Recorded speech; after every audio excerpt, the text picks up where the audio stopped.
Cek maaf itu ini menurut saya kok kacau. Oke, udah kelihatan, Mas? Kelihatan, Pak. Oke ya, baik. Ini AISD.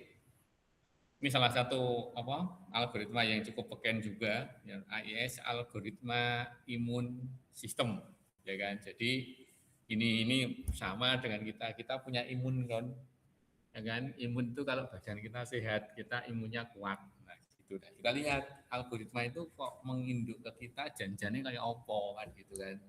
Oke, jadi ya kan inilah algoritma imun sistem, ya kan. Nanti ini sederhana sekali kok, Dek. Enggak seperti yang dibayangkan. Oke, kita lihat Dek. Biasanya di rumah pakai komputer gede, sekarang kan enggak pakai komputer gede, jadi rodo kiu.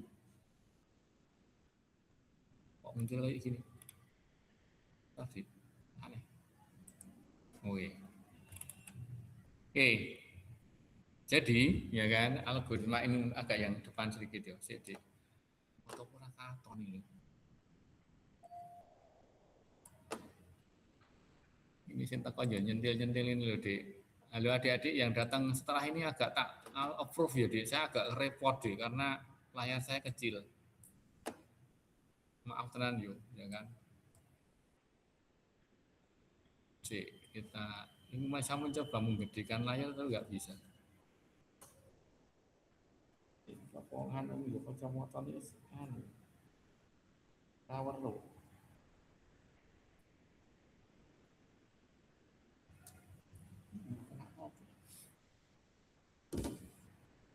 Oke, kebablasan. Oke, artificial immune system dikembangkan pada tahun sekian oleh Palmer yang terinvasi oleh sistem kekebalan tubuh manusia. Oke, kekebalan tubuh manusia. Jadi adik-adik tolong ini tak izinkan saya ngeri dewi loh. Habis itu ndak ono ya, ya kan? Karena ketutup deh nggak bisa. Oke, jadi ini terkait dengan terkait dengan imun. Jadi kita punya imun itu dicoba dimodelkan ke dalam sebuah algoritma, ya kan? Tuh, seperti apa ya kan? Dan kita lihat. Oke, AIS ini ya kan. Oke, kemudian ini relatif baru kan? Sebelum 86 ya relatif baru untuk sebuah algoritma. Oke, saya langsung masuk ke sini. Nah, ini deh. Ini kok jauh lagi lagi bisa. Oke. Oke, ini prosesnya seperti ini. Ya, jadi kekebalan tubuh kita, ya kan, itu kan mohon maaf orang mengatakan antibodi ini mau di mana, ini mulainya dari mana ke mana, ini agak sedikit membingungkan ini. Oke, dikenali sebagai banyak G.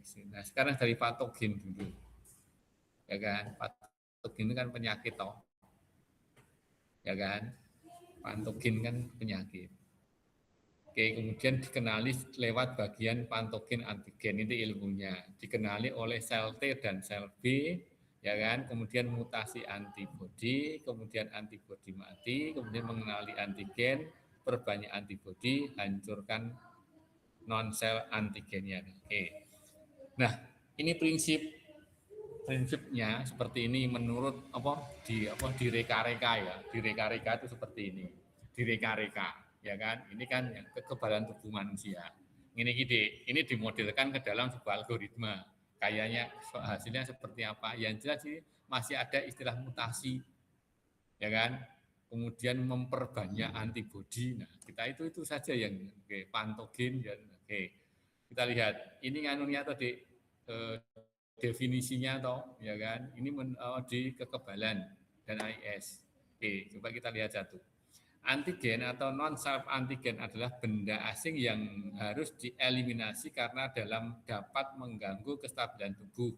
Sel tubuh yang dapat mengenali dan kemudian menghancurkan ini disebut dengan antibodi. Dalam AIS, antigen merupakan representasi masalah yang akan dicarikan solusi optimalnya. Ya, jadi dalam AIS, antigen merupakan representasi masalah yang akan dicari solusi optimalnya. Dalam AIS, antigen merupakan representasi masalah yang akan dicari solusi optimalnya. Oke ya. Jadi antigennya itu ya kan, itu apa nih? Representasi masalahnya ya kan, yang akan dicari solusi optimalnya. Jadi kita adalah mencari solusi untuk mengatasi antigen, ya kan? Oke. Kemudian antibodi dalam teori sistem kekebalan, antibodi mengacu kepada sel-sel dalam tubuh manusia, sel T dan sel B yang melawan infeksi yang menyerang. Dalam terminologi AIS, antibodi mengacu pada sekumpulan solusi potensial yang dihasilkan algoritma. Solusi yang baik adalah antibodi yang dapat mengenali dan mengeliminasi antigen. Untuk menghasilkan antibodi diperlukan bantuan perpustakaan antibodi. Oke ya. Clue-nya udah dapat di sini deh sebetulnya. Ya kan? Jadi antigen itu dikatakan problemnya, kemudian diselesaikan dengan antibodi, ya kan? Diselesaikan dengan antibodi, ya kan? Jadi antibodi mengacu pada dalam terminologi antibodi mengacu kan gitu kan. Jadi ada antigen, kita harus mempunyai antibodi, kan gitu kan. Nah, solusi yang baik adalah antibodi yang dapat mengenali dan mengeliminasi antigen. Ya, jadi kuncinya ada ketemu di sini, ya kan? Jadi ada antibodi, ada antigen, kan gitu kan? Tuh. Jadi ada antigen, ada antibodi, dan ada solusi atau antibodinya itu mengeliminasi antigen. Oke ya. Oke, itu kuncinya di situ ya kan, yang dicontohkan di yang mau kita ambil. Ini apa ya? Nah, ada perpustakaan antibodi. Perpustakaan antibodi isinya apa? Kan gitu kan. Artinya apa? Semua data tentang ya kan tentang antibodi yang ada, atau perpustakaan antibodi berisi kumpulan kombinasi antibodi yang mampu mengeliminasi antigen sel T dan sel B dikombinasikan untuk membentuk struktur yang lebih kompleks sehingga dapat mengenali antigen. Ketika infeksi menyerang, setiap kekebalan sistem kekebalan tubuh akan mencoba untuk menemukan kombinasi yang cocok untuk mengantisipasi serangan tersebut. Dalam AIS, perpustakaan antibodi bersekumpulan jadwal parsial yang siap disatukan sehingga menjadi jadwal yang utuh. Beberapa hal yang mendukung terbentuknya perpustakaan antibodi dan membangun antibodi. Oke, jadi ya kan ada antigen, ada antibodi, ada perpustakaan. Perpustakaan sifatnya generik, artinya apa? Dia siap untuk dikombinasikan. Logikanya kan gini deh, logikanya ya kan, ada antigen itu problem, ya kan, antibodi itu cara mengatasinya menggunakan antibodi termasuk mereproduksinya. Kemudian dia mengambil dari perpustakaan yang isinya adalah generik yang bisa dikombinasikan untuk mengeliminasi dari antigen. Ya, jadi gitu. Jadi iya, ngono ya, ya kan? Jadi antigen itu penyerang, antibodi itu menangkal, antibodi itu memproduksi dari mana? Dari perpustakaan yang berisi generik dari antibodi yang bisa dikombinasi untuk mengeliminasi dari antigen. Ya, ini kalau di dalam logika kita, logika apa nih? Logika komputer itu sederhana sekali sebetulnya.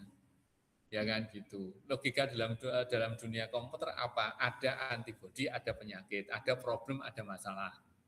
Ya kan? Kemudian kita punya solusi, ya kan? Solusi loh, Dek. Berasal dari solusi itu antibodi. Ya kan? Solusi yang banyak sekali yang berasal dari mana?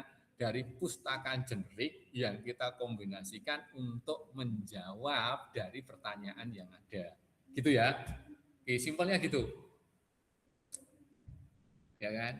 Jadi kenapa antibodi itu bisa kuat? Karena apa? Dia punya perpustakaan, ya kan, yang bersih generik. Generik itu sesuatu yang bisa kita ambil, ya kan, untuk dikomunikasikan untuk menjawab daripada pertanyaan atau antigen yang dipertanyakan ke kita.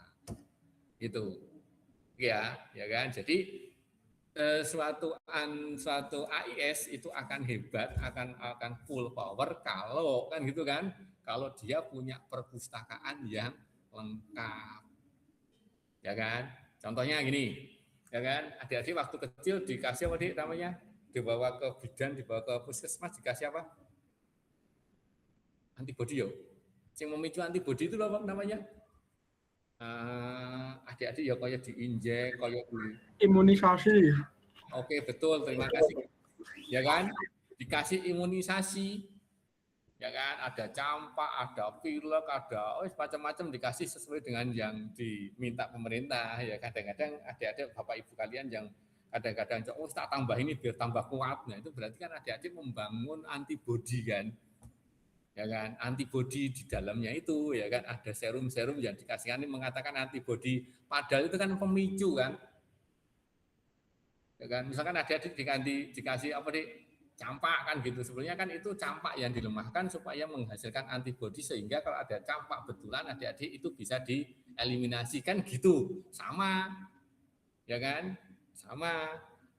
Loh, berarti kalau di AIS gimana Pak penerapannya di computerized gitu, itu juga sama. Berarti apa kita punya daftar yang lengkap di dalam gini. Kita punya data yang lengkap. Kalau kita nggak punya, ya dilengkapi data itu sehingga ya kan kita punya pustaka ya kan atau ilmu pengetahuan yang cukup luas tapi bentuknya masih generik. Gitu. Begitu ada pertanyaan kita bisa mengenerate dari pustaka-pustaka yang ada yang kita sesuaikan dengan pertanyaan atau untuk menjawab pertanyaan itu. Nah, logikanya gitu. Nah, kali itu berarti saya bisa masuk ke sini. Nah, gini. Nah, ini intinya gini, ya ini aja, ya kan, yang ke belakang nggak usah. Ya kan? Jadi AIS kita punya punya pustaka 1 2 3 4 5 sampai N. Oke ya. Nah, gambar ini cukup adik-adik perhatikan, ya kan? Karena yang lain sudah nggak ngefek, ya kan? Karena kita sudah tahu definisinya di depan, ya kan? Bahwa antibodi itu seperti itu, ya kan? Kita punya pustaka yang banyak, dan pustaka itu bisa diberi. Yang kan adik-adik asumsinya gini, punya campak, punya pilek, punya polio, punya apa lagi itu, ya kan? Sekarang itu COVID, terus apa lagi? Nah, itu di peningitis atau apa itu kan pustaka semua ya dipasangkan ke adik, ya kan? Begitu, mohon maaf dik, ada sedikit yang mirip antibodi atau penyerang atau antigen yang masuk, pustaka itu kan mengenerate adik, ya kan? Jadi adik-adik punya kekebalan tersendiri, ya kan? Yang dipicu oleh pustaka itu, ya kan? Pustaka itu kan bisa dimasukkan di trip, ya kan? Itu sehingga dia menghasilkan sesuatu yang sebagai pustaka. Oke, kemudian ya toh, ini kalau kita lihat di PK1 ya toh, PK1 K4, PK2 K1, PK3 K3. Ini kan adik-adik perpustakaan antibodi untuk 3 pekerjaan pada 5 mesin, ya kan. Mesin nanti dulu, ya kan. Yang penting ya kan, ini dari pustakaan 1 dia ngambil K4, K2 dia ngambil K1, ya kan, dari perpustakaan dia K3. Kemudian di-generate di antibodi dibuat seperti ini, PK1, PK4, PK2, K1, PK3, K2. Gitu. Nah, proses membangun antibodi nah ini ya kan.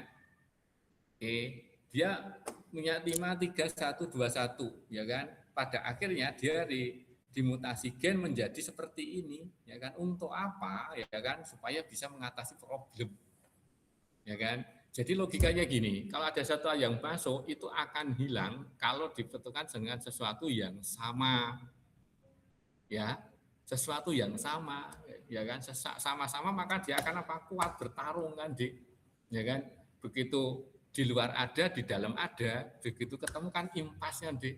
Oh, ternyata di dalam juga ada, maka dia nggak bisa masuk karena di dalam juga sudah ada. Nah, caranya gitu, menjawab itu menyamakan. Ya kan? Menyamakan bahwa ini binernya atau digitnya atau angkanya itu sama, ya kan? Karena logikanya kalau kita punya sesuatu yang di luar, ya yang di luar ya kan, yang di luar beda. Ini kan dari angka sekian kan bisa diambil, ya kan? Misalkan kita PK1, PK2, PK3, kan ada isinya yang sama yang bisa dibuat seperti data yang dari luar, itu. Nah ini nggak perlu ya. Itu ya cara kombinasi. Misalkan gini, dari luar akan ada akan ada 5 penyerang atau antigen yang angka-angkanya itu mohon maaf ada misalkan ada sesuatu berapa x-nya misalkan 5 angka angkanya berapa.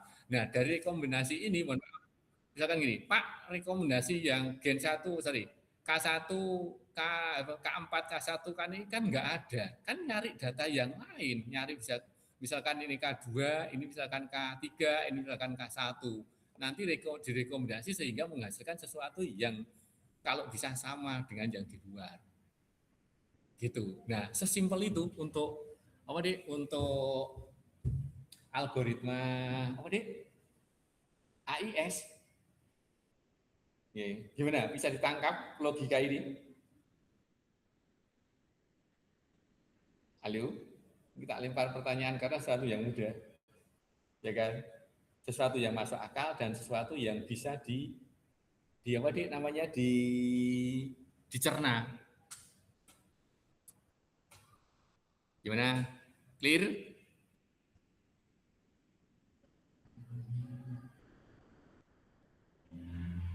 Kok anteng? Clear nggak? Kalau nggak clear tak jelaskan, tapi satu slide ini saja karena ini sudah mewakili semuanya. Gimana? Belum, Pak.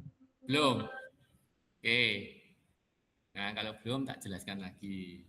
Oke, prinsipnya gambar 256 deh, gambar 256. Pustaka yo. Oke, gambar 256, kuncinya di situ yang tengah itu loh, Dik, ya kan? Itu adalah antibodi. Yo, itu antibodi. Itu kan? Antibodi dibangun dari mana? Dari pustaka. Ya kan? Itu pustaka 1 ngambil yang baris keempat D 53121, ya kan? Kemudian ngambil lagi dari perpustakaan 2 K1 34112. Oke, kemudian pustaka 3 ya kan, kemudian antibodi lagi diambil dari mana? Pustaka 3 K 3 2 3 1 4 5. Ya. Tuh, itu kemudian dipakai untuk apa? Dipakai untuk menjawab yang bawah itu. Kalau kita misalkan punya punya serangan atau kita punya antigen ya kan dari kondisi 52131 ya kan 52131. Oke, 52131 itu antigen. Berarti kita harus membangun antibodi yang sama dengan itu, mengambil dari ya kan pustaka gen yang dijejer tadi. Oke, gitu sampai apa? Sama. Kalau nggak sama terus dilakukan sampai sama. Ya kan? Caranya yang ngambil bisa jadi pustaka 1 ngambil K1, pustaka 2 ngambil K4, pustaka 3 ngambil dari K2. Gitu. Nanti dimutasikan. So, cocok enggak? Kalau belum cocok, ambil lagi sampai cocok. Gitu. Monggo, ada lagi enggak?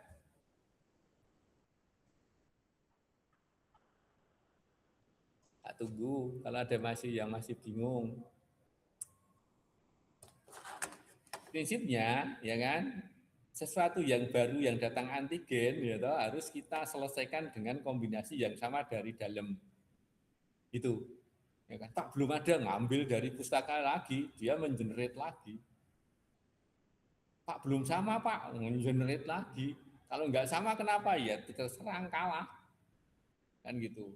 Berarti kalau caranya supaya sama gimana? Lah ini pustakanya harus banyak, ya kan? Tidak hanya pustaka 1, mungkin pustaka 3, pustaka 4 sampai kombinasi. Maka kadang-kadang adik dikasih imunisasi itu lengkap. Gitu. Monggo tak tunggu kalau belum. Ya kan? Ingat menyamakan antigennya ya kan dari ya kan mana? Generate yang berasal dari pustaka yang ada. Kalau nggak ada berarti mohon maaf nggak ada solusi, nggak bisa mensolusi, ya kan? Tapi kalau kurang berarti pustakanya bisa ditambah. Kalau realnya itu ya imunisasinya ditambah, badannya dibuat fit.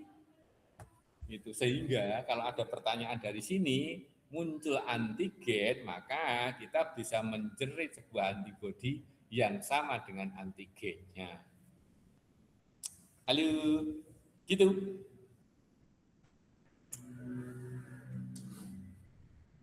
Jadi ini kuncinya di sini, di slide 1 ini saja. Kalau yang lain ya definisi-definisi. Di situ ada proses mutasi, dia pindah, ya kan?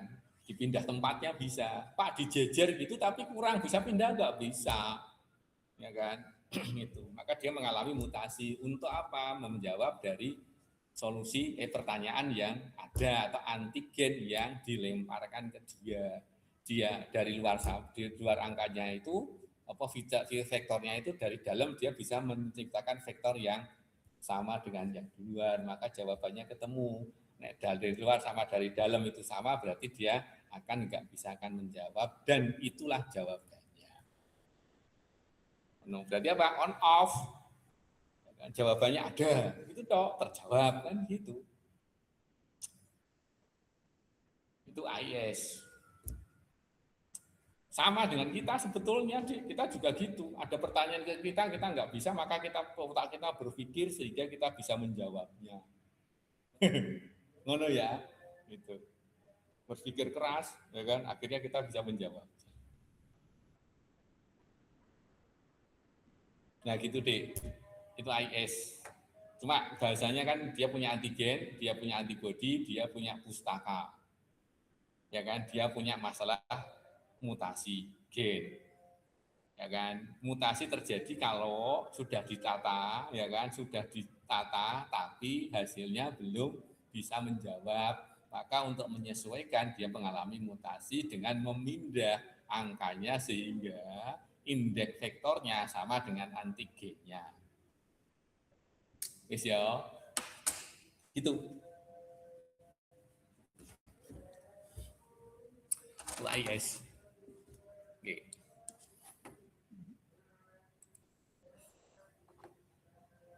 Sih. Kurang apa to? AIS realisasi. Macam motor saya bergeteran zaman-zaman ini. Saya buatan.